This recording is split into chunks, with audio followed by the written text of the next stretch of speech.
Hey there, and welcome to Study and Prepare with me. I am your guide, and I am so excited you are here.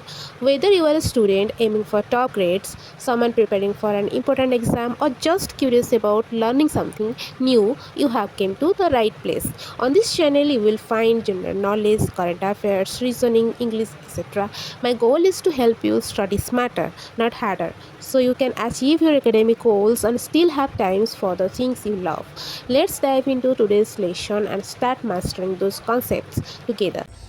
The writs. The power to issue these writs for the enforcement of the fundamental rights is given by the Constitution to the Supreme Court and High Court. Supreme Court has the power to issue writs only for the purpose of the enforcement of the fundamental rights. Whereas under Article 226, a High Court can issue writs for the purpose of enforcement of fundamental rights and or for the redress of any other injury or illegality. A writ of habeas corpus calls upon the person who has detained another to produce the latter before the court. The words habeas corpus literally mean to have a body. Mandamus literally means a command. It commands the person to whom it is addressed to perform some public or quasi public legal duty which he has refused to perform and the performance of which cannot be enforced by any other adequate legal remedy. The right of prohibition is a writ issued by the Supreme Court or a High Court to an inferior court providing the latter to continue proceeding therein in excess if its jurisdictions or to serve a jurisdictions with which it is not legally vested. So prohibitions and certiorari are both issued against court or tribunals exercising judicial or quasi-judicial powers. Certiorari is issued to quasi order or decision of the court or tribunal, which prohibition is issued to prohibit the court or tribunal from making the ultra vires order or decisions. Quo warranto is a proceeding whereby the court inquires into the legality of the claim which a party asserts to a public office. Parliament has the power to modify the application of the fundamental rights of the members of the armed forces, police forces, or intelligence organization and maintenance of discipline amongst them.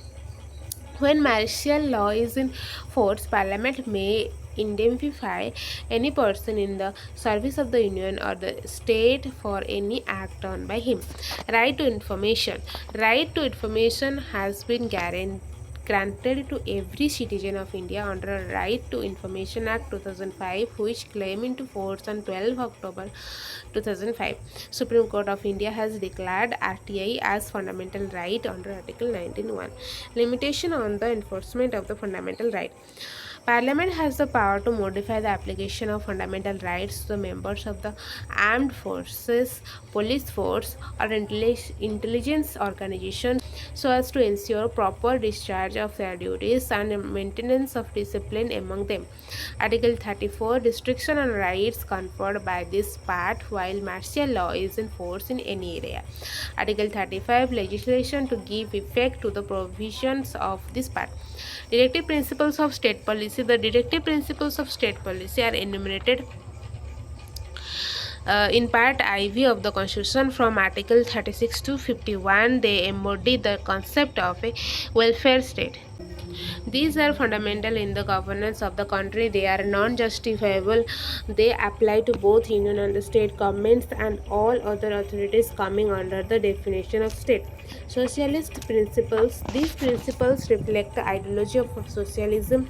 Article 38 to promote the welfare of the people by securing a social order permitted by justice, social, economic, and political, and to minimize inequalities in income, status, facilities, and opportunities.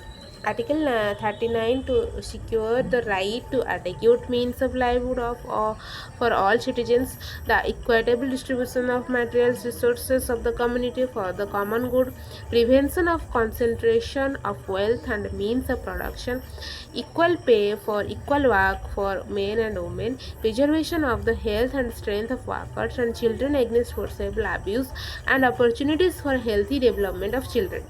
Article 41 to secure the right to work, education, and public assistance in case of unemployment, old age, sickness, and disablement. Article 42 make provisions for just and human conditions for work and maternity leave. Gandhian principles. These principles are based on Gandhian ideology. Article 40 to organize village panchayat to function as units of self-government. Article 43 to promote cottage industries on an individual or cooperation basis in rural areas. Article 46 to promote the educational and economic interest of SC, ST and other weaker sections of the society and to protect them from social injustice and exploitation. Article 47 to prohibit the consumption of intoxicating drinks and drugs which are injurious to health. Article 48 to organize agriculture and animal husbandry on modern and scientific lines. Liberal intellectual principles. The principle included in this category represent the ideology of liberalism. Article 44 to secure all citizens a uniform civil code throughout the country. Article 45 to provide early childhood care and education for all children until they complete the age of 6 years. Article 49 to protect all monuments of historic interest and national importance. Article 50 to separate the judiciary from the executive in the public services of the state. Article 51 to promote international peace and security, to maintain just and honorable relations between, to foster respect for international law.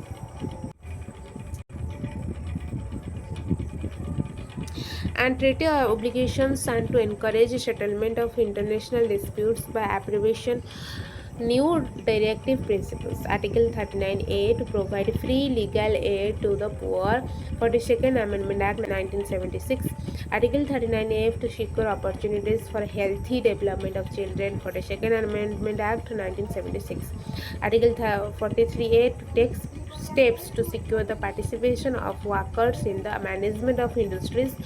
42nd Amendment Act 1976. Article 43B to promote professionally run cooperative societies, added by the 97th Constitutional Amendment Act 2011.